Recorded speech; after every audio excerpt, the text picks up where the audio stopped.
access to learning material, and inequalities in the access to technology to facilitate learning.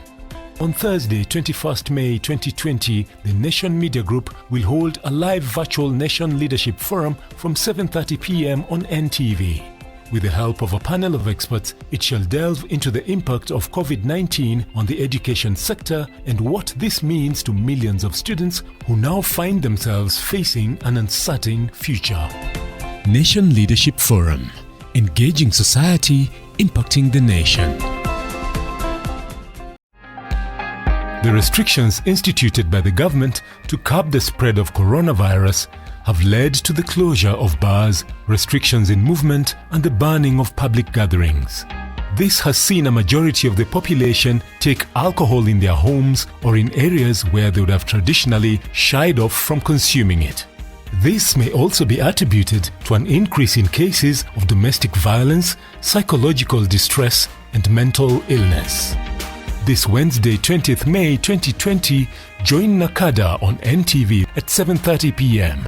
During a live virtual forum, Nakada will discuss the effects of alcohol and the role of society in dealing with it, especially as Kenya deals with the COVID-19 pandemic.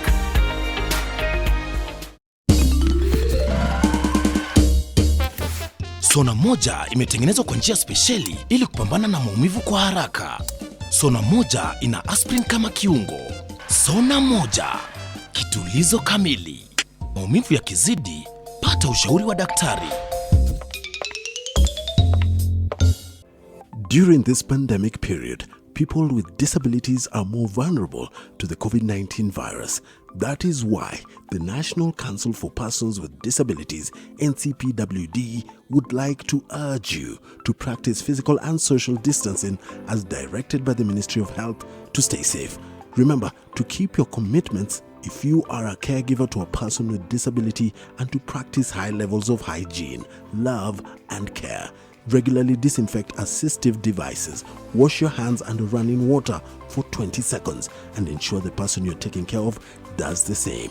If taking care of someone with intellectual disability such as autism, maintain high levels of cleanliness and ensure their movements happen only when absolutely necessary. I will never forget the day all our lives changed forever. It's now a reality we will all face. In the midst of a global, unprecedented crisis. But even in the face of this challenge, during these extraordinary times, we've chosen to do more than ever. What we do is not about us. It's about the people who rely on us every day. It's about keeping customers safe while giving them everything they need most at a price they can afford. Because that is our duty. We are always here for you, and we shall proudly serve every day.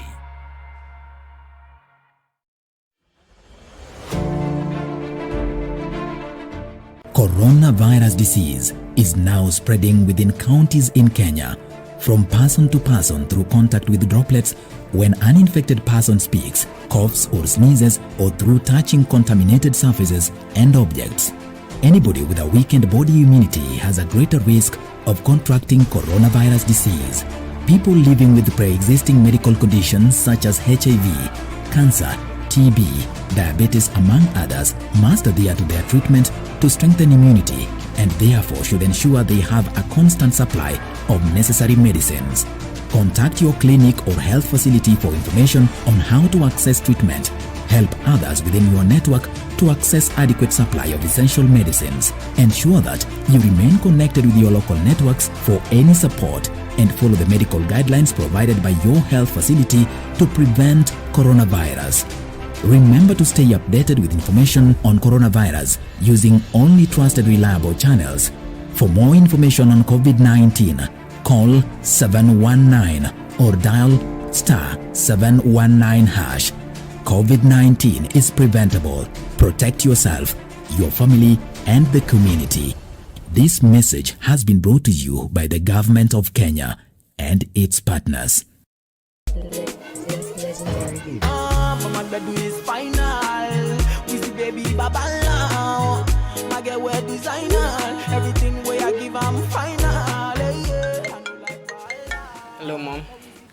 Carol. Carol, mommy. How are you? I'm fine, thank you. How's Dad? Your dad is fine. Are you me? You have not sent me the money you promised. I'm so sorry, Mama. I'm gonna do it today. Send it now before you forget again. Okay, no problems. I'll do it now. Check. Are you sure? Yes, so, and I also paid for your cable, and I'm sending you credit for this long call you're making right now. Thank you, my son. God bless you. All right, Mama. I love you so much. Yeah? I'll speak to you later. Legendary beat. Legendary beat. Legendary beat. Legendary beat. I get girl from my yard, we get big back away, they make me feel amazing, girl. I get one way they give. We care. For 26 years, we have been advocating for health rights with you and for you. We are determined to keep at it. Coronavirus is a global pandemic that poses significant threat to public health and tests the resilience of our health system. While implementing the public health and emergency measure, we encourage government to pay attention to human rights and principles around transparency, accountability, and respect to rule of law. We remain committed to working with government and other stakeholders in guaranteeing a rights-based response to COVID-19. Kellen, reclaiming rights, rebuilding lives.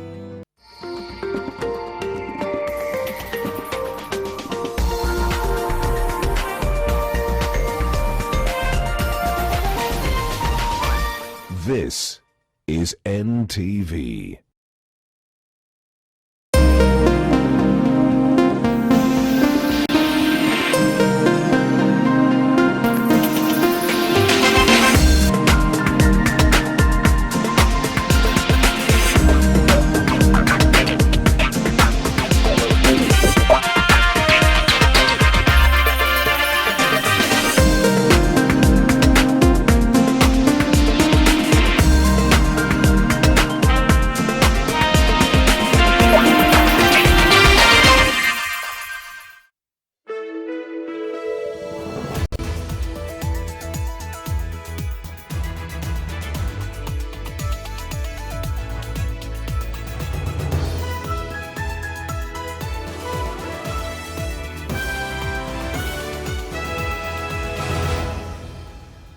Welcome to NTV Tonight, live from the Nation Center. Let's look at the global COVID-19 numbers at the moment. And so far, the global numbers infection rate is close to 5 million patients from around the world, with 322,000 people dead, and recoveries going past the 1.9 million mark. In Africa, the cases there are 90,000, above 90,000, and the deaths that have been so far reported, at least 2,800 people have been killed by the virus, and recoveries of at least 35,000. In the U.S. survey that has been most affected so far, 1.5 million cases or patients who have been confirmed positive with the coronavirus, with 92,000 deaths at least, and 360,000 recoveries from there. And this we're getting from the Worldometers. Let's also see what else is catching the radar of our newsroom. Tonight, the growing divide across the borders. Kenyan trucks are still crossing over to Tanzania despite officials vowing to block access. Kenyan vehicles going into Tanzania through Namanga is about 20 or so. So really this is very much in their favor. Tanzania wenyewe ndio wanaweza kuumia wasipofanya hivyo. Kenya records highest number of new COVID-19 patients in 24 hours amid calls for discipline. Also tonight, is enforcing the mask law an opportunity for police to mask brutality in enforcement? Tatizo ya kutokuwa na barakoa inamfanya askari ampige raia wa chini bunduki. Senate committee also raises red flag on police brutality. Plus, only about a fifth of learners in the country have access to online classes. Is this a virtually unrealistic plan? It is the children at Brookhouse, at Sabis, at Braeburn, at Braeside, and other English-sounding schools with English-sounding names. Those are the children who are learning. The majority of the 15 million children in this country are sitting at home. And they say a dog is a man's best friend. Well, not so for Hussein Ahmed. The cats are his joy and family. Peke yangu na paka zangu wala raha kweli yake Mungu. Hawakusengenyi, hawakutukani hawa, wallahi haiwan wazuri sana kuliko binadamu.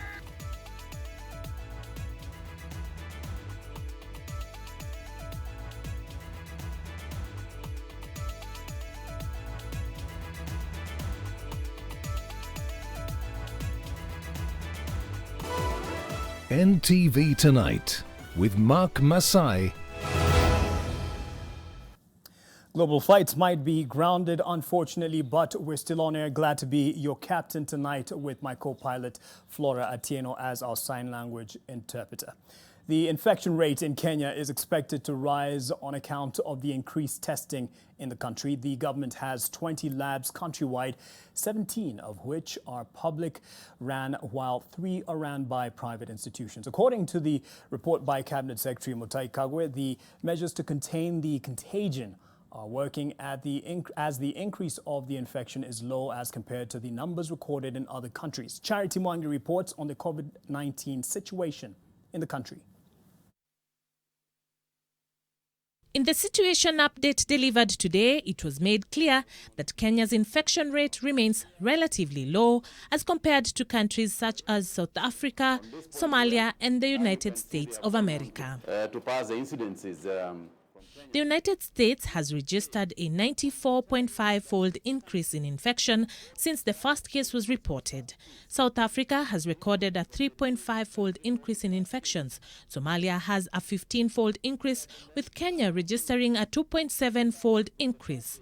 Not necessarily a plus for Kenya, as the numbers are expected to rise in the coming days as the government increases its testing capacity. What we are doing is essentially focusing on areas that we believe, we have reason to test.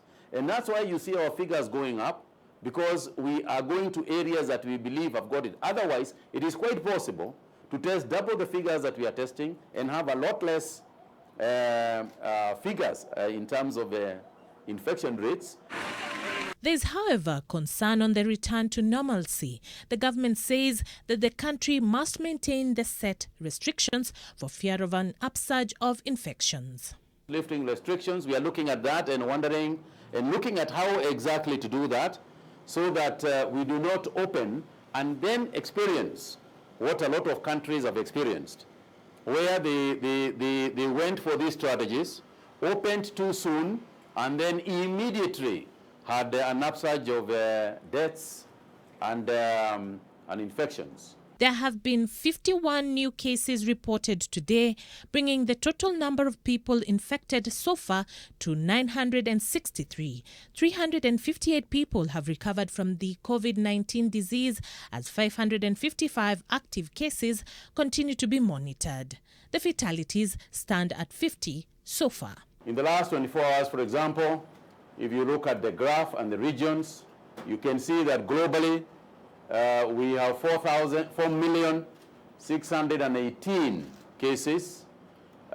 We have got 311 persons who have died, and the case fatality across the world is 6.8%, while within Africa we are lower at 2.9%. But you must remember that that's an average. That is not everybody. The fight against the coronavirus is yet to be won. That is the message from Cabinet Secretary Mutahi Kagwe, who says that he's optimistic that Kenyans continue to adhere to the set guidelines, but says that a lot more can be done to reduce the numbers that continue to rise every day. Charity Mwangi, NTV.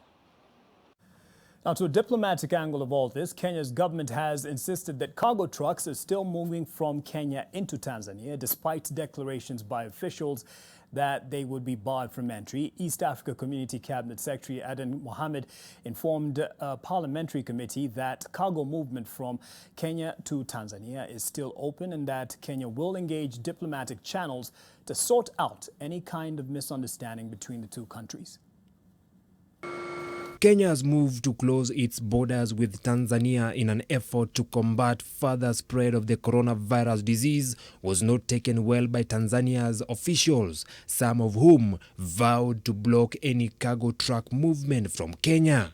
Kama kuna gari inatoka upande wa Kenya, imebeba shehena, imebeba mzigo, inaleta Tanzania kuanzia leo, ni marufuku. Kenya's government insists that there is no cause for worry despite the possible outcomes of a greater fallout. Ours is to make sure that we play within the East African region's policy of utangamano that Honorable Zawadi was mentioning earlier on. Heads of states have agreed cargo should move freely. Tanzania wenyewe ndio wanaweza kuumia wasipofanya hivyo. Na sisi na Tanzania ni ndugu. Government says it is using diplomatic channels to address any misunderstanding arising from the border closure. Including up to today, up to this afternoon before I came here, cargo trucks are moving into Tanzania from Kenya. We are getting out on average 120 vehicles from Namanga side on a daily basis, even though now there's been a bit of a build-up and it might look a bit more than that. And Kenyan vehicles going into Tanzania through Namanga is about 20 or so. So really, this is very much in their favor. Hundreds of trucks have been piling up at the Namanga border, which is the busiest border between the two states. The CAS says the pileup has been caused by the failure of Tanzania to test their drivers from their end. Government says that so far 126 truck drivers from Tanzania have tested COVID-19 positive and have been turned back. It takes a minimum of 2 days for a test results to be taken from Namanga, come to Nairobi at Kemri, and then go back. Every day vehicles are accumulating and the noise is absolutely painful. Tanzania's government officials have been complaining that most of their drivers who test negative for COVID-19 in their country end up testing positive once they are tested in Kenya, hence raising questions on the integrity of the tests. Vincent Odur, NTV. Let's move to something that's hit quite close home to millions of Kenyans. A majority of learners in the country have been cut off from the ongoing broadcast and e-learning organized by the Ministry of Education because they cannot access internet or broadcast equipment such as television sets and radios. This issue was raised by the Senate and their claims were backed by the research done by Usawa Agenda, which showed that only 22% of children in the country can access online learning. NTV's education reporter Sharon Baranga has this. A new study shows that despite the new mediums of teaching offered, there is very little learning taking place. A majority of them across the country are missing out as they are not able to tune in or log into class through the platforms given. The huge disparity in the education sector has been further exposed thanks to COVID-19 pandemic. On Tuesday, the Senate spent the better part of the morning discussing the current state of education in the country. Unfortunately, in this country, it is the children at Brookhouse, at Sabis, at Braeburn, at Braeside, and other English-sounding schools with English-sounding names. Those are the children who are learning.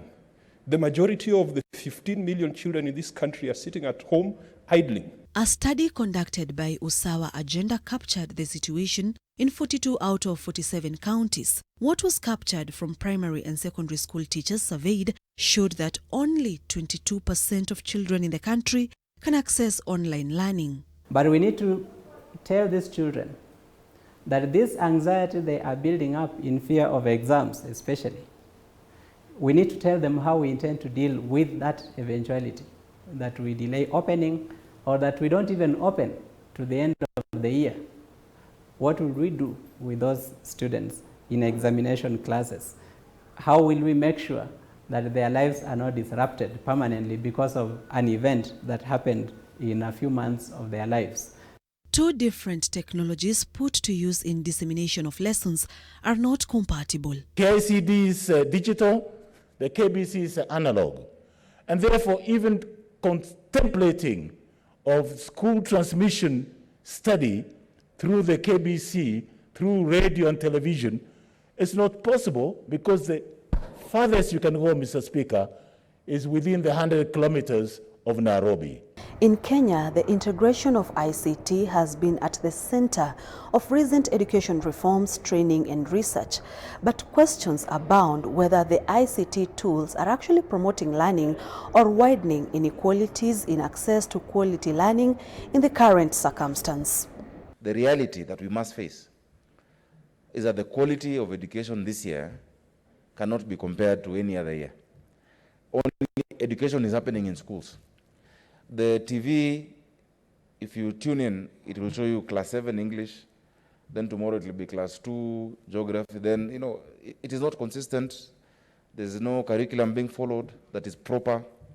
And so we must get to a point as leaders, because leadership includes facing reality, that certain very radical measures and pronouncements need to be made about this year's education calendar. On the status of remote learning among school-going children, the Usama Agenda Survey shows a child in a private school is twice as likely to be accessing digital learning compared to their counterparts in public schools. Less than 10% of learners in public schools are accessing digital learning materials. This is because public schools were least prepared to support digital learning.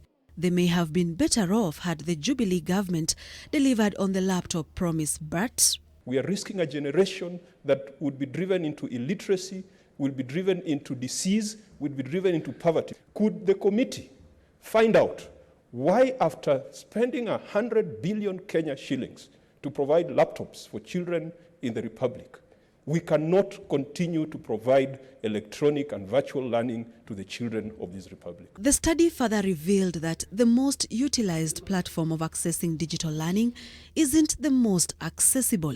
For instance, only 42 out of 100 digital learners accessed TV lessons. 27 out of 100 digital learners accessed materials sent by schools through WhatsApp.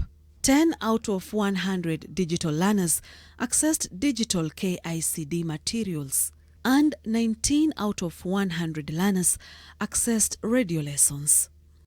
However, parents are encouraged to create values-based daily routine for children who have been home for 2 months after schools were closed indefinitely to help curb the spread of COVID-19. Sharon Baranga, NTV. Those are not all the concerns from the Senate today. The Ad Hoc Committee on the COVID-19 situation in Kenya has called out the recent unjust evictions in Ruai and Kariobangi, the excessive police force and slow adaptation of the judiciary services. Anita Nkonge followed the 6th progress report that looked at the social public order and human rights affecting the country. The evictions carried out in Ruai and Kariobangi over the weekend were nothing short of illegal, inhumane, and uncalled for. This was a verdict of the Ad Hoc Committee on COVID-19 today, as it further stated that the evictions leaving tens of families homeless were in contradiction to President Uhuru Kenyatta's directive that stated that no eviction should be carried out during the pandemic period. The committee also called out the excessive force by police when dealing with COVID-19 alleged violators of the various regulations put in place. The committee also observed that the judiciary's upscaling services has been extremely slow, affecting the motion of wheels of justice. The Ministry of Health was to complete an inspection of courts by 24th of April 2020 to determine the magnitude of the upscaling. In their recommendations, the committee suggested that the Judicial Service Commission not only speed up the upscale of the judicial services immediately in collaboration with the Ministry of ICT, but to also explore ways in which alternative dispute resolution mechanisms can be introduced virtually to reduce the backlog of cases worsened by the COVID-19 situation.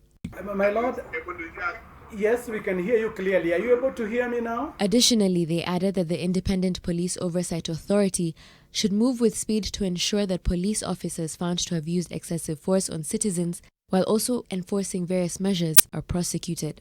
The authority should also submit a status report to the Senate by 15th of June 2020, indicating the police officers who have been prosecuted and the actions taken against them. The committee also suggested that the National Transport Authority should extend the validity of manual licenses for an additional 1 year since the application for digital licenses requires physical appearance for purposes of biometrics, which is currently restricted due to the measures put in place. Anita Nkonge, NTV. Well, in case they missed it, here's something the Independent Police Oversight Authority should be looking into. Police brutality has been reported to be on the rise in Doldol in Laikipia County as residents decry harassment and coercion to pay bribes by the police, especially when the curfew hours set in.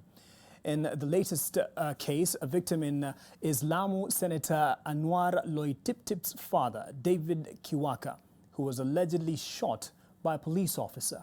NTV's Melito Letenges reports on what residents say has now become a painful money jar for ruthless police officers in this demanding pandemic season.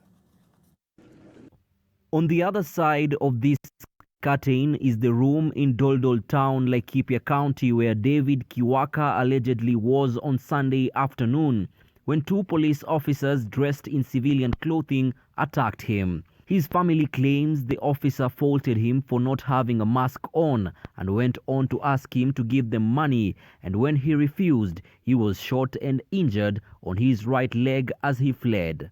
Tatizo ya kutokuwa na barakoa inamfanya askari ampige raia wa chini bunduki.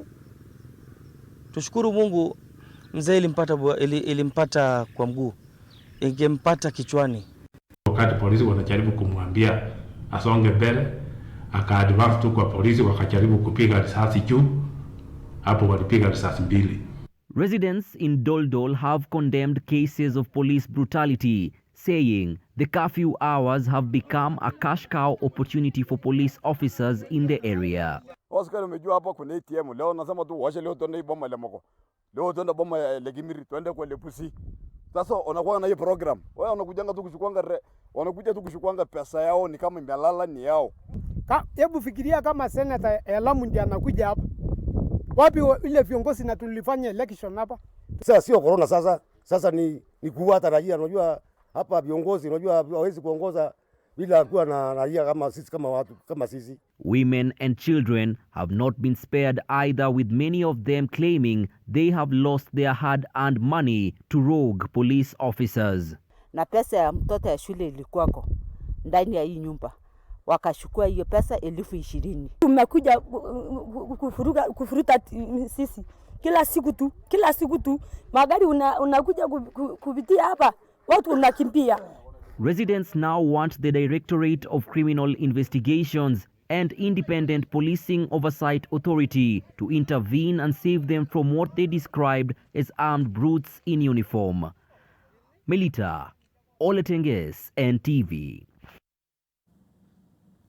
Here's something else we'll be putting focus on in our team coverage. The country's architecture of power, which is crumbling ever so fast, and the center can no longer hold. But when two bulls fight, it's the grass that suffers, no less in a time that a silent enemy is threatening mankind.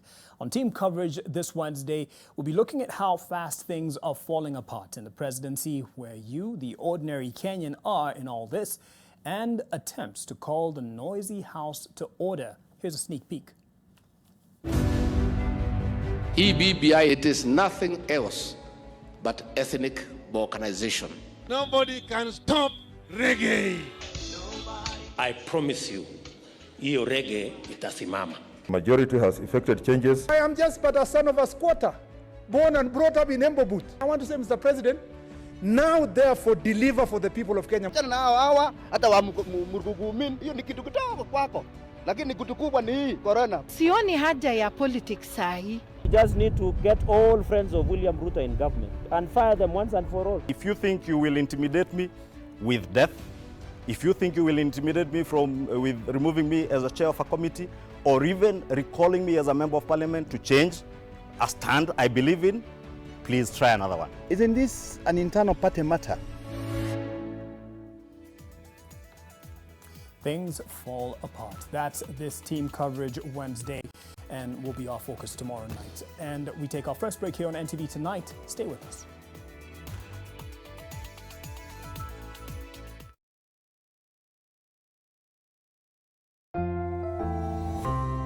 The risk of illness-causing germs is increasing. It is believed that the coronavirus can remain on surfaces in your home for up to 9 days. Touching infected surfaces is one of the ways in which germs spread. Regularly disinfect your floors, countertops, and kitchen surfaces with bleach, and use an effective toilet cleaner inside and outside your toilet bowl.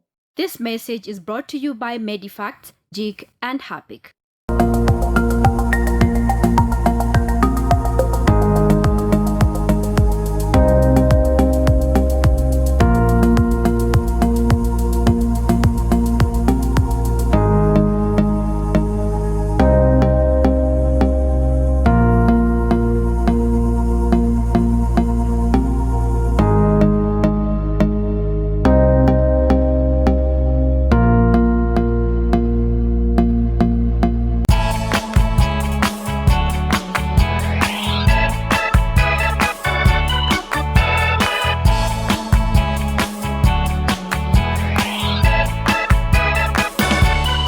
Buy fresh mboga, vegetables, foodstuffs, meat products, bakery products, detergents, all clothing and footwear, books, board games, gym accessories, households and cookery online. Kindly visit tuskys.dpo.store to place an order and get delivered to your doorstep. Disinfect and protect your home with JIC. JIC kills 99.9% of illness-causing germs. Disinfect floors, kitchen and bathroom surfaces, and wash white clothes, towels, and dishcloths with JIC bleach. Just JIC it. This week on Lit 360. It's common knowledge now that in Kanye's latest album, on one of his tracks, he sampled a song called Kothbiro by Ayubogada. Huku mambo ni mtaratara, Niki come through wananiita. Dance imeshika mashinani. Basi mama tuche, kisara, shike kushi, kisara. Na nimetua ndani ya Lit 360, hapa ndo kwao. Invest in Amani Rich, the place of peace. Luxury you can afford. Call us today on 0790-300-300 or visit www.optivan.co.ke. The internet is like a huge university with millions of doors opening up a world of learning for our children. It's one of the most powerful educational tools ever invented, accessible through our mobile phones and home computers. A global system of interconnected computer networks that can transport you to another world.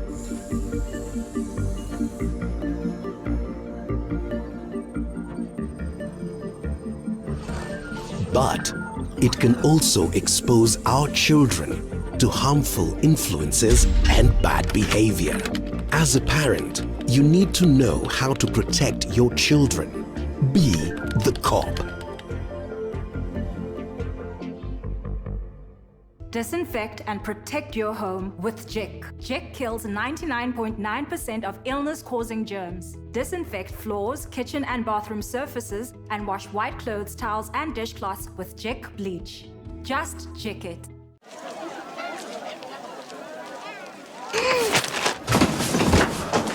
Do your gums hurt? Yeah. Does your toothpaste contain sage, eucalyptus, myrrh, chamomile? All that in one toothpaste? Yes, try Colgate Herbal. Colgate Herbal contains nature's best herbs and Colgate's fluoride technology to give you strong teeth and healthy gums. Ah, Colgate Herbal. Let's go. Colgate Herbal for strong teeth and healthy gums naturally. Shop online and pay with your Visa card securely for groceries and other essentials, e-learning subscriptions, online entertainment subscriptions, as well as all other bills online. With Visa, you can make payments online using your Visa card in 3 easy steps. Simply go to the checkout page, select Visa card, enter your card information, and your purchase is securely completed. Safe is smart. Visa, everywhere you want to be. Terms and conditions apply. Nyaje wa Kenya, hii ni public service announcement kuhusu coronavirus.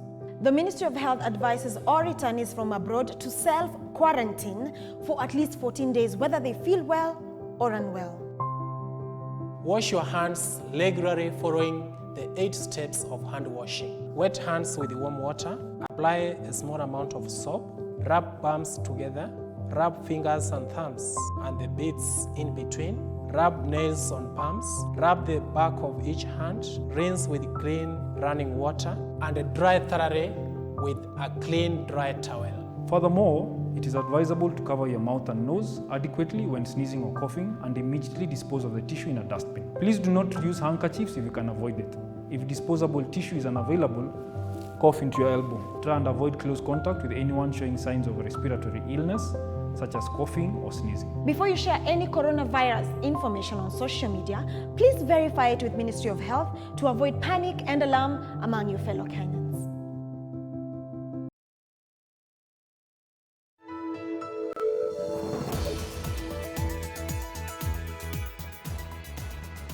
Welcome back. The cost of transport in the country has risen by 51.7%, while almost a third of households were unable to pay rent on the agreed date with the landlords in the month of April. This is according to a survey supported by the Kenya National Bureau of Statistics, whose findings point to the growing financial burden that Kenyans have to grapple with in these tough times. Alex Mwangi reports on the unfolding punching of holes the pandemic is serving Kenyans' pockets.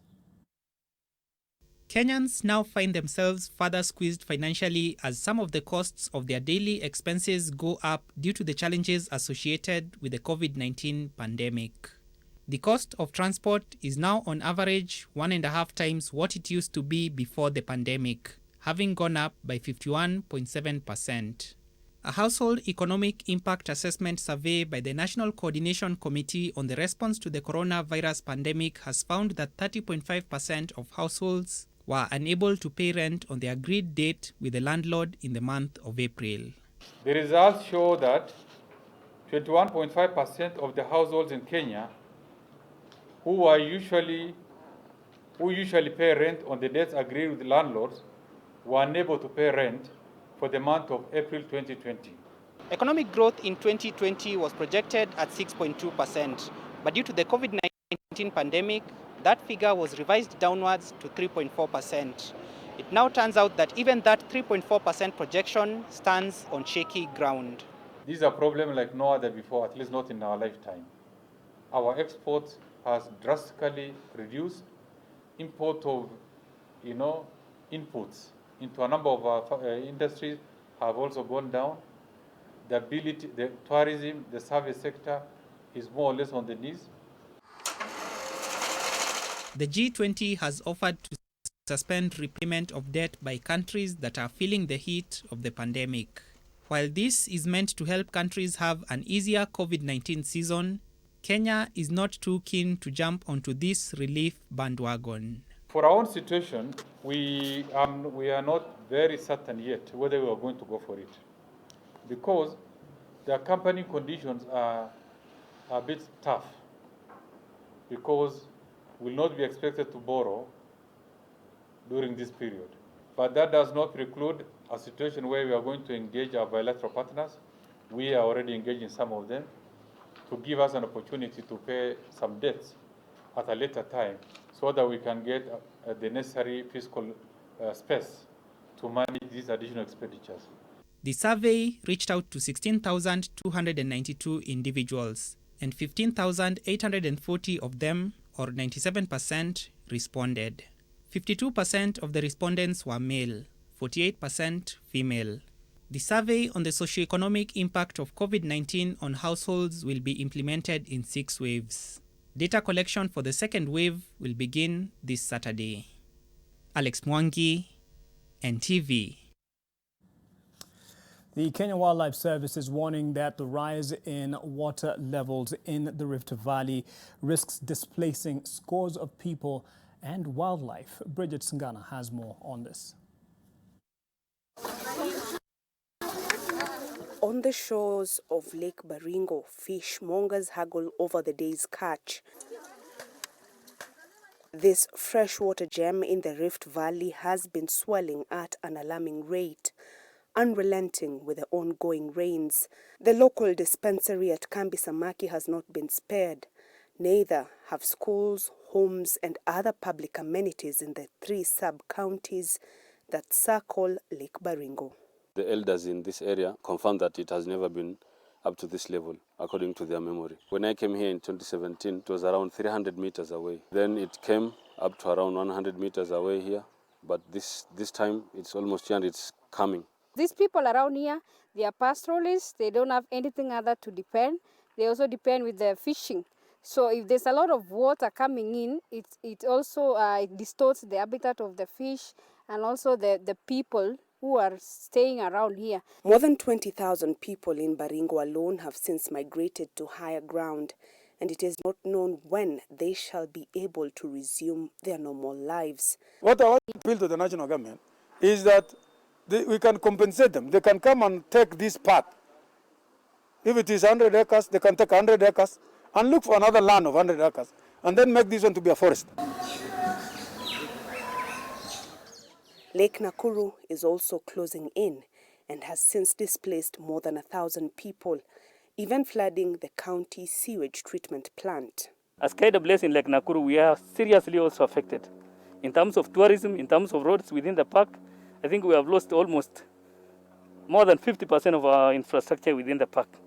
And this is the effects of these continued rains and continuous water level rise within the Rift Valley. It is something that we might need to rethink as a country. Looking at the decisions of 2001, it was not that very good because the affected areas are the 89,168 hectares of area excised in 2001, and it might be the continuous effects of those activities. At the moment, affected wildlife are being moved to higher ground, the natural elements proving a bit too wild even for the wildlife that would have otherwise been at home in their natural habitat. Bridget's Ghana, NTV. Meanwhile, more than 2,000 families in several parts of Homa Bay County have so far been displaced by floods since the country started witnessing the heavy downpour. And as NTV's Bernardo Juang reports, the flooding has been worsened by the backflow of Lake Victoria waters. Some families have had to seek refuge at primary schools and churches. An overflow in the Lake Victoria region because of the heavy rainfalls, thousands of residents are slipping into a humanitarian crisis. Not only has the flooding killed their livelihoods, it has drowned any hope of harvest expected from weeks of hard toil on the farms. Hali imekuwa mbaya juu kunyesha, inanyesha usiku, unastuka tu maji ndio iko juu ya kitanda. Sasa hapo tuko na shida, kutembea pia tuwezi. Hali ya maisha ni ngumu sana kwa sababu hata masamba imeenda yote na matawi yote, hakuna chochote. Sasa watu wanateseka sana. Tunataka tu permanent solution kwa hii kitu, kwa sababu chakula kama gorogoro moja haishaidii. Thousands have had to move from their homes, sheltering at Osoro Primary School, but these could not have come at a worse time, with the rest of the country and the world preoccupied by the very real COVID-19 threat. Kwa sababu saa hii corona iko, siwezi kuenda shule mingi. Wengine ameishi huko shuleni, watu mbili kwa klasi. In Homa Bay County, over 2,000 families have been displaced by floods along the shores of Lake Victoria, and in Lambwe Valley, Homestead, some bordering wildlife parks being swept away. Wiki hii nzima tujalala, vitu zetu zimesombwa na maji. Hasa mimi sina hata ID, sina hata manyumba zangu zimeanguka chini, hata fence inajulikana kama ruma. Mimi ndio nimepakana na ruma. Atulali, mamboga zenye zimefugwa huko wanakuja mpaka kwetu, wanakula hata ugali yenye inajulikana kama kuon. Sasa hii wakina mama iko na shida kwa sababu hata chakula, mboga ameenda, kila kitu, hata kuku hakuna kitu. In Homa Bay, we are talking about more than 1,100 households that have been affected by the floods. They have been displaced. And I want to note that we've been responding since January, actually since the short rains in 2019. in Osodo, Kobuya. The Kenya Red Cross, in collaboration with Homa Bay County leaders and professionals, donated foodstuffs and non-food items. Today we are in Homa Bay to support those ones who are displaced by the floods. We started in Simbi Primary, that is Rachonyo Central, where we've supported 165 with family relief kits. And we are here in Kamato Primary School in Lambwe, also to support 90 families with relief kits. I think the country needs to be aware that we are not just dealing with COVID-19, but we are also dealing with the crisis of flooding that is affecting areas that ordinarily are not affected by floods. Tunahisi na furaha, tunashukuru watu wa Kenya Red Cross wazidi kutusaidia na msiache kukuja hapa kuangalia vile tunaendelea. Juu saidizi tunataka zaidi. Bernard Ojwang, NTV. Spare thought for those who are facing even graver concerns at this time. A suspect wanted on suspicion of defrauding a Laos businessman of 300 million shillings in a fake gold scam has been arrested and arraigned. Dylan Kibet, who now faces charges alongside controversial figure Jared Otieno and 15 others, pleaded not guilty to the fraud and was released on a 1.5 million shilling cash bail, as Olive Burrows details in this report. On Kibet has for the last 3 months and 13 days been a wanted man. The authorities seeking him out since February the 5th in connection to a fake gold scam amounting to 300 million shillings. His days in hiding came to an end on Monday when officers from the Special Crimes Unit nabbed him in Kileleshwa, Nairobi. The Directorate of Criminal Investigations thanking the public for providing the information which led to his capture.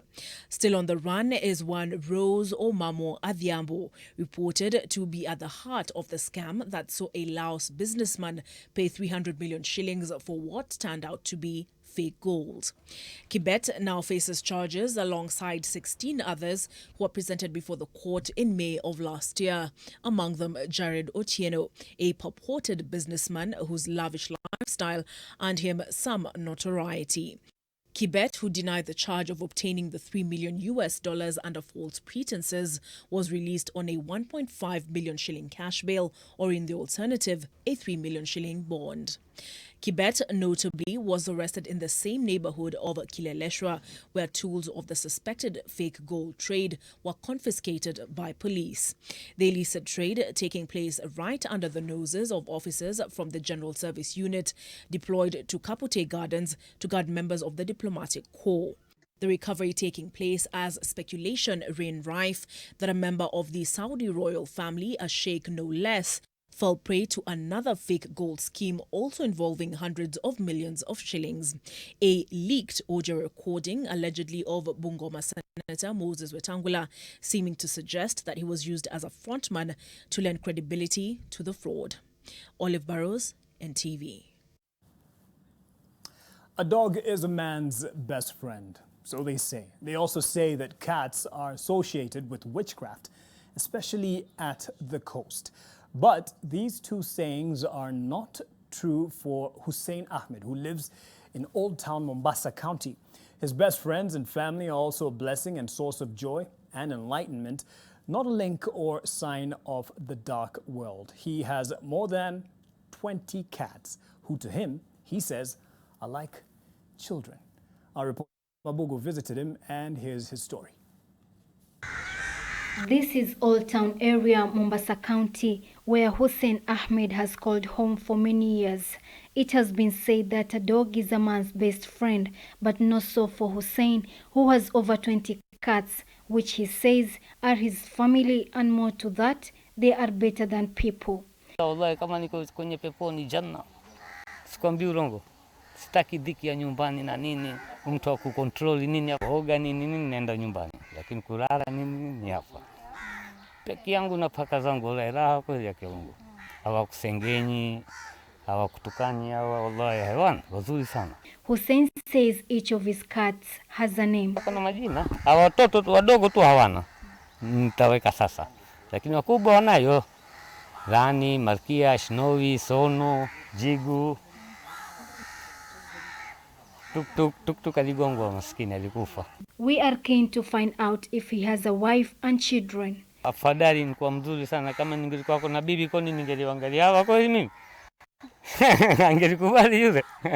Hussein says he does his best to ensure the cats have at least 3 meals a day, as they are a source of joy even in his lowest moments. Chapati na mayai na vurugia, ugali na omena, au wanakula kila kitu. His love for these animals has been met with resistance from residents who associate the cats with witchcraft. Watu wengi mwanzo waliingilia paka zangu hapa. Mtu amegonga paka, hakujali maslahi yake, akenda zake. Mtu paka wake amezaa, anatukua paka wachanga ambao bado wananyonya na wanahitaji mama yao. Anaamka, anachukua, anawatia kwenye mfuko, anaenda kuwatupa. In these pandemic days, Old Town is under containment, and there have been reports that animals can contract COVID-19 and transmit it to humans. Hii ni urongo. Miaka 22-3 nalala nao kila kitu. Hakuna kitu, alhamdulillah. Wale ambao wanapaka majumbani, wengine wanatuletea paka wao, wanasema kuwa sisi hatutaki kukaa na paka manake tunahofia kuwa wanatupa corona. Despite the criticism and concerns, Hussein says his cats are there to stay and nobody should cut them off his life. Fatma Bugu, NTV, Mombasa County. Hussein, wanasema raha jipe mwenyewe. Perfect place to take another break here on NTV tonight. I'll be back with the business.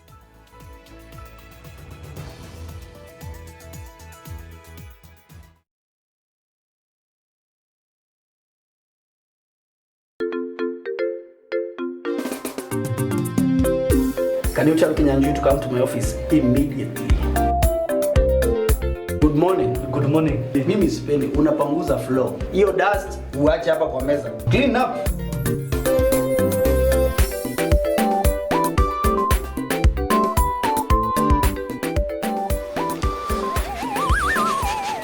Kinyanjui, this is a problem, eh? Next time uende ununue selector yako, utengeneze sandwich zako, uachane na sandwich za boss. Selector, the difference is in the taste. Hii uende uweke kwa ile githeri yako, eh? If we continue to behave normally, this disease will treat us abnormally.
All day, we expect our mouth to do all kinds of things. That is why it needs all-round protection. New Oral-B Pro Health toothpaste. Its advanced technology helps prevent both tooth holes and gum problems that can lead to tooth loss. It strengthens your teeth, giving them all-round protection. Because your mouth is doing more than you think. New Oral-B Pro Health. All-round protection for your whole mouth.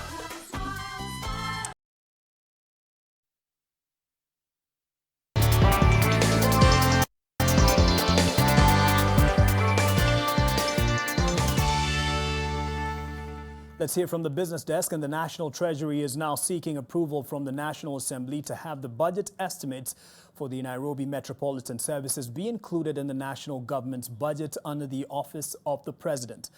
More consequentially, the National Treasury now wants the Nairobi Metropolitan Services to be allocated an additional 9.3 billion shillings over and above the already designated 18.6 billion shillings, therefore proposing a total allocation of 27.9 billion shillings for the period between July 2020 and June 2021.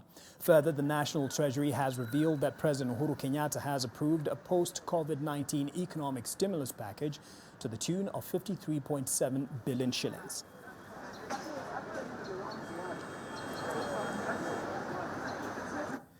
The government is being urged to defer its proposal to introduce a minimum tax in the next financial year. This is according to the tax policy lead at PricewaterhouseCoopers Kenya, Edna Gitachu, who argues that the wording of the proposal is bound to create significant challenges in its implementation.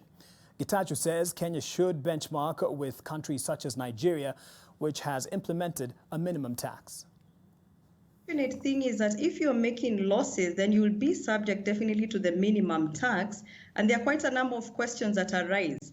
There could be many reasons why companies are in losses. Like for instance, during this period of the COVID-19 pandemic, would be expecting that very many businesses will end up in losses. So now adding this extra burden of minimum tax is very punitive, especially during this time, which also takes me to the question of, is the timing of this minimum tax right?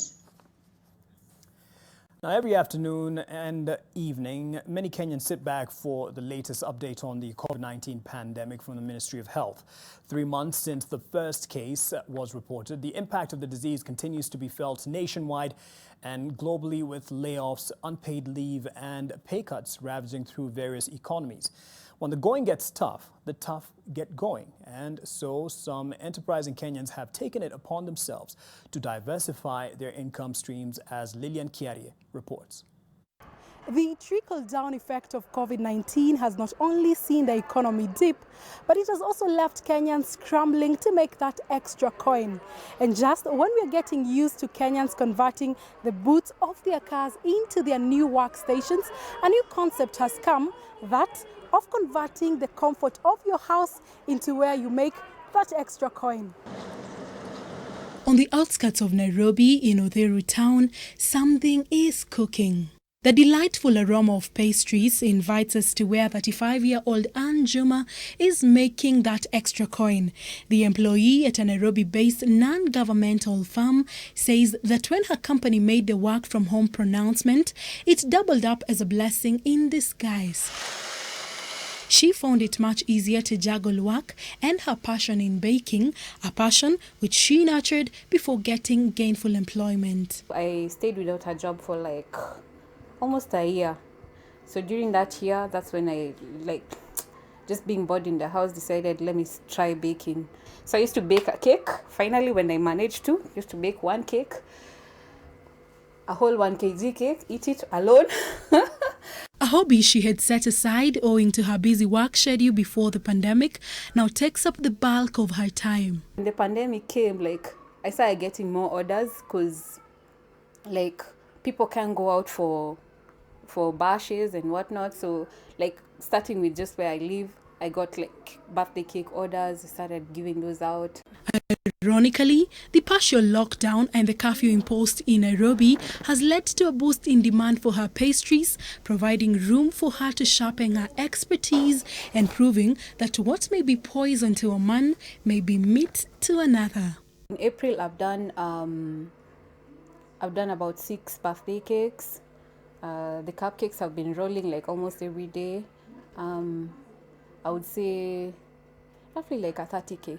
The disruption that the COVID-19 pandemic has caused on the economy is compelling Kenyans to scout for alternative sources of income to meet their day-to-day basic needs. As some travel the less trodden path of entrepreneurship, they're discovering themselves anew, creating experiences that could potentially alter the course of their lives for the better despite the pandemic. Lilian Kiarie, NTV. Residents of Ngitakito village in Turkana County are up in arms over 1 month power outage in their village. The angry residents marched to the Kenya Power and Lighting Company offices in Lodwar seeking redress, but their efforts were in vain. One of the residents, Moses Lokopu, says that businesses have suffered a great deal due to the blackout. The town has a population of about 2,000 families. The situation has also led to deteriorating healthcare as the facilities are not able to stock up on medication, which was set to be refrigerated. Patients are now being referred to Lodwar, which is farther away for medication. Wezi wamekuwa wengi katika kijiji. Tafadhali Kenya Power, tujui mko wapi, mkuje mtusaidie. We contribute a great deal to Kenya Power because like me, I pay almost 3,000 every month to Kenya Power in the name of tokens. Now we really wonder whether Kenya Power is still in business or it is closing its doors here in Turkana. And it's lights out for the business news. I'll be back with more.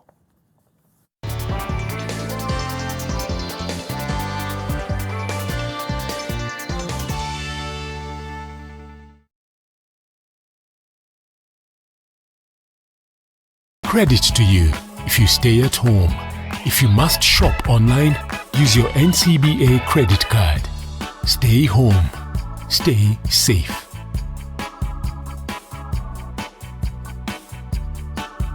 For a better tomorrow, don't forget to do the 1, 2, 3 with Colgate every night.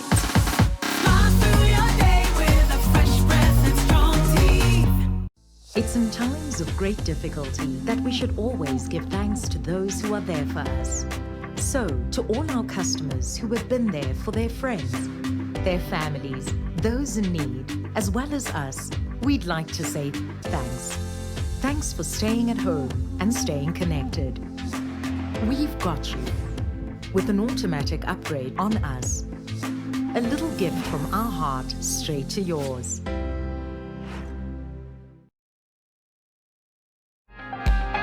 The restrictions instituted by the government to curb the spread of coronavirus have led to the closure of bars, restrictions in movement, and the banning of public gatherings.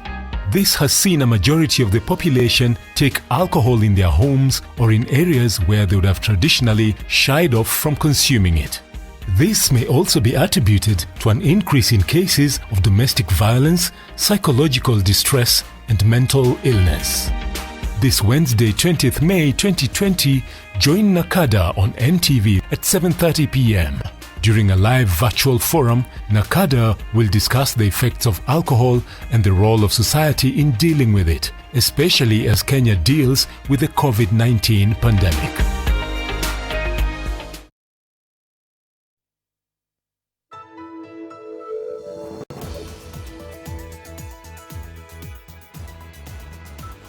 Welcome back. It is more than just a night of long knives at the Jubilee Party. It is a season of swords and axes. And the next person on the calling line is the Deputy Speaker of the Senate, Kithure Kindiki. New Senate Majority Whip Irungu Kang'ata has given a notice of motion to remove Kindiki from the position of Deputy Speaker. His undoing? Missing the controversial parliamentary group meeting at State House, and further, allowing a motion against the presidential vote to be tabled in Parliament. The Balaine brings us the latest show of might in the leading party, where you either bow to the president's leadership or ship out.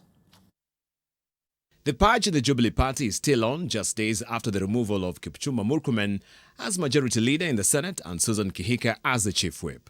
The Jubilee Party fumigators are at it again, and this time their barrels are pointing at the Deputy Speaker, Kithure Kindiki. Senate Majority Chief Whip Irungu Kang'ata has given a notice of motion to remove Kindiki from the privileged position. The Tharaka Nithi senator has landed in the party's leadership firing line over his failure to attend the controversial parliamentary group meeting held at State House, after allegedly having confirmed his attendance.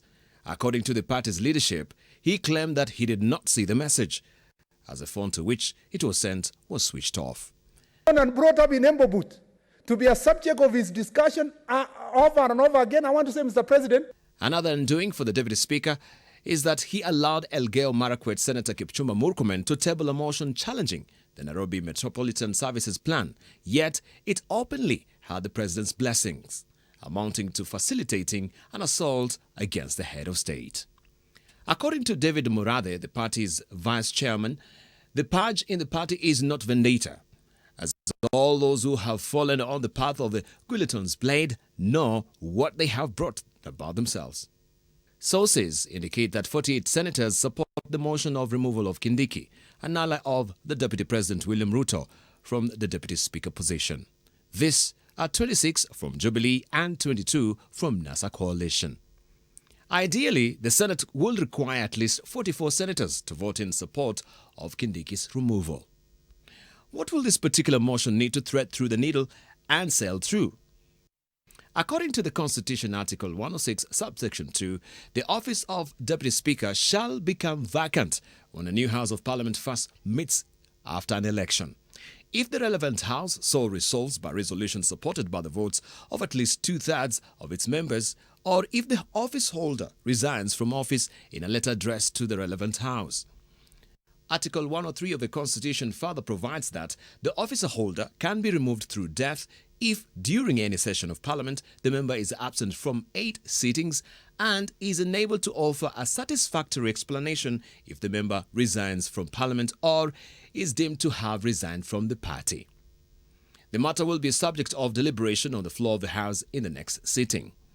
As it stands, nominated Senators Mary Seneta, Millicent Omanga, Iman Deko, Wako Jilo and Prengei Victor face expulsion from the party for snubbing the State House-hosted PG meeting. The 5 nominated senators allegedly allied to Deputy President William Ruto will appear before Jubilee Party's disciplinary committee tomorrow. Dibala Nair, NTV. Give me a break. I'm talking to my director, Jackson, because we need to get into the sports. Up next.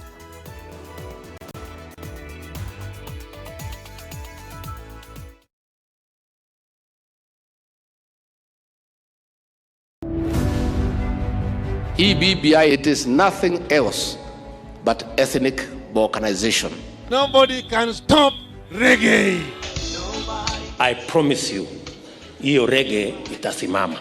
Majority has effected changes. I am just but a son of a squatter, born and brought up in Embo Boot. I want to say, Mr. President, now therefore deliver for the people of Kenya. Hawa hata wa Murgugumin, hiyo ni kitu kidogo kwako. Lakini kitu kubwa ni hii corona. Sioni haja ya politics sahi. We just need to get all friends of William Ruto in government and fire them once and for all. If you think you will intimidate me with death, if you think you will intimidate me with removing me as a chair of a committee, or even recalling me as a member of parliament to change a stand I believe in, please try another one. Isn't this an internal party matter? This week on Lit 360. It's common knowledge now that in Kanye's latest album, on one of his tracks, he sampled a song called Kothbiro by Ayub Ogada.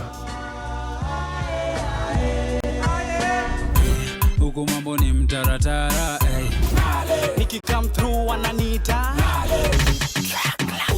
dansi meshika mashinani basi simama tucheze kisara shike kushika kisara na nimetua ndani ya Lit 360 hapa ndo kwao.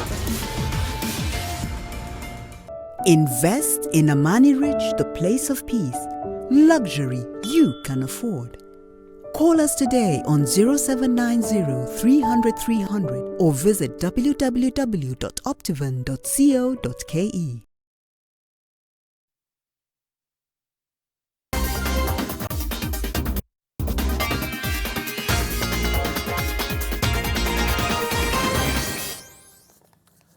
Time to play. Sports seems to have been handed a knockout blow by the global coronavirus pandemic, despite the government maintaining that it has distributed funds to cushion the vulnerable in society against the economic effects of COVID-19. The sports fraternity seems to have largely been left out. And as Lois Wangoi reports, there are Kenyan sportsmen and women who are now surviving on donations, which are proving to be less than enough. Unknown to most Kenyans, junior and upcoming athletes are struggling to feed their families and are now dependent on well-wishers. To cushion their lesser-known colleagues, elite athletes like world marathon record holder Eliud Kipchoge are collaborating with corporates like Eldoret grain millers to deliver a food aid package that consists of 5 kilograms of maize flour and 2 kilograms of wheat flour. I'm very happy. Ugali is our favorite food. I ask government to support wherever they can do. Enyewe si rahisi. Ni ngumu sana, kwanza sisi kama mimi ninalipa rent na hakuna kenye ninategemea. Nilikuwa nategemea ile small races, but kwa sababu ya hii tunavumilia. This is motivational for the world, and today I am very lucky to meet him. Kipchoge, armed with a list, vets the most vulnerable who are then handed their food rations, as those who do not meet the set criteria watch desperately. But in a great show of sportsmanship, after receiving their portions, some athletes split the 5-kilogram package into 1-kilogram portions to share with their hungry colleagues who missed out. The situation is not good. You know, they are mostly affected. They are not having their jobs. They are not having monthly salaries. But all you know is that they rely fully on races abroad. Different athletic stakeholders in Eldoret, that prides itself to be the city of champions, have echoed Kipchoge's clarion call to support our athletes in their time of need. Wachache sana ambao wamefika ile kiwango ya Eliud Kipchoge na pengine Laurent Jerono na kina Mary Kaitaj, lakini 80% wengi kwa sasa hawajimudu kwa mambo mengi. Maybe mtu mwingine hawezi elewa ni kwa nini mkimbiaji ana chakula na wao wanajulikana kuwa wako na pesa. Ni kwa sababu kutrain is very expensive, and if there are no races, there is no money. With Kenya being a global sporting powerhouse, athletes not being self-sufficient is a wake-up call for sports administrators and stakeholders to dream of a new normal where the welfare of all athletes is assured in sunny and in rainy days. On this day, about 100 athletes have received food donation. According to these county statistics, hundreds others are still in dire need of support in terms of food. Louis Wangoi, NTV, Iten, in the county of Elgeyo Marakwet. Meanwhile, the woes of the Football Kenya Federation, FKF, continue to pile up, with former Harambee Stars coach Sebastian Minye now threatening to lodge a complaint against FKF at the World Football Governing Body, FIFA, over a breach of agreement regarding his pay. Minye, who is now the national team coach of Equatorial Guinea, had reached an agreement with FKF to receive a portion of his reported 2 million shillings salary from July 2019 to February 2020. The payment was to be terminated in the event that he got a new job. According to Minye, his agreement was breached and he will seek remedy from FIFA next month. The Frenchman is a third former Harambee Stars coach in the recent past.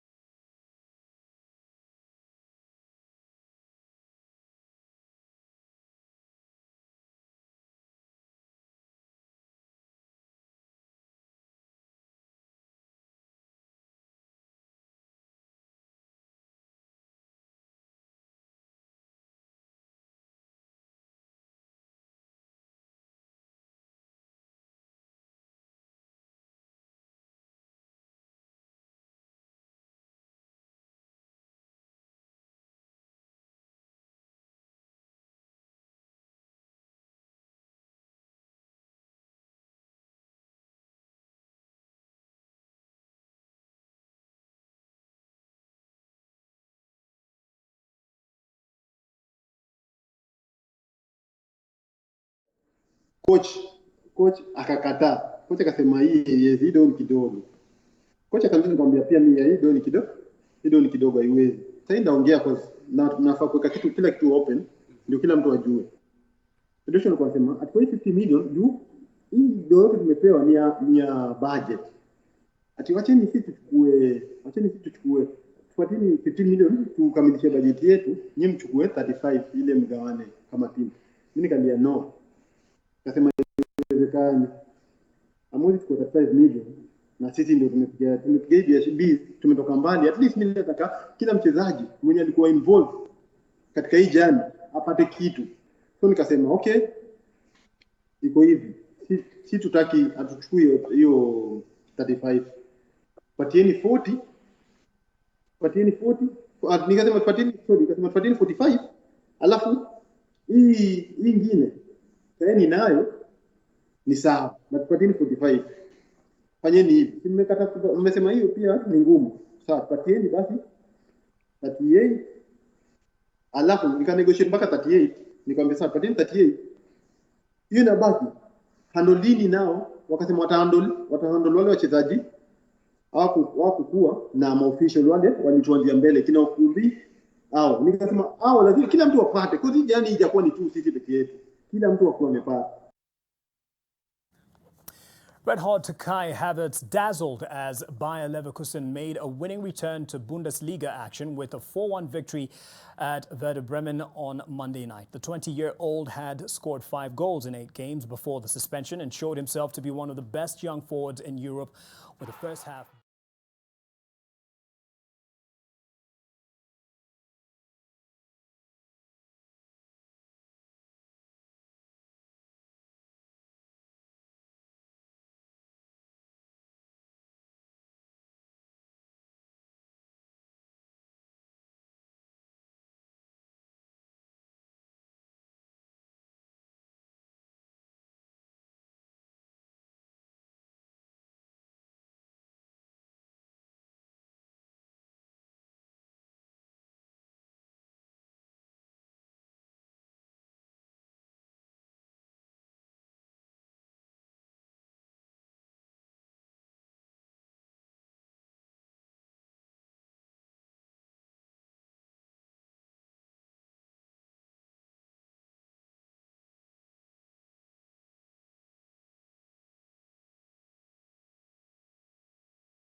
And you are MVP for making this all the more worthwhile. My name is Mark Masai. Good night.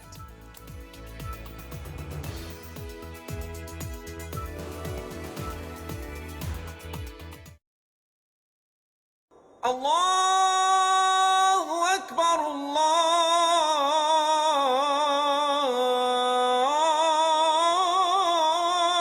Akbar.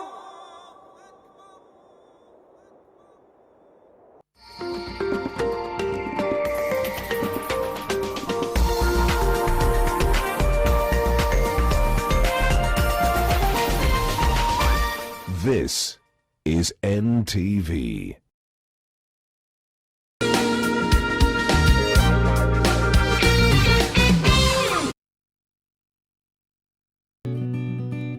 help women find independence by training them in fish farming. It's tough on my back, joints, and can cause headaches. Panadol Extra relieves multiple types of pain. If symptoms persist, seek medical advice. During this period of COVID-19 pandemic, the National Council for Persons with Disabilities continues to encourage persons with disabilities to follow the guidelines provided by the Ministry of Health to curb the spread of the disease. EBBI, it is nothing else but ethnic balkanization. Nobody can stop reggae. I promise you, hiyo reggae itasimama. Majority has effected changes. I am just but a son of a squatter, born and brought up in Embo. I want to say, Mr. President, now therefore deliver for the people of Kenya. Na hawa hata wa murgugumin, hiyo ni kitu kidogo kwako, lakini kitu kubwa ni hii corona. Sioni haja ya politics sahi. We just need to get all friends of William Ruto in government and fire them once and for all. If you think you will intimidate me with death, if you think you will intimidate me with removing me as a chair of a committee, or even recalling me as a member of parliament to change a stand I believe in, please try another one. Isn't this an internal party matter? This week on Lit 360. It's common knowledge now that in Kanye's latest album, on one of his tracks, he sampled a song called Kothbiro by Ayubo Gada. Huku mambo ni mtaratara, nikikam through wananiita dansi meshika mashinani, basi simama tucheze kistaarab, kistaarab, shike kushike kistaarab. Na nimetua ndani ya Lit 360 hapa ndo kwao. Invest in Amani Rich, the place of peace. Luxury you can afford. Call us today on 0790 300 300 or visit www.optivan.co.ke.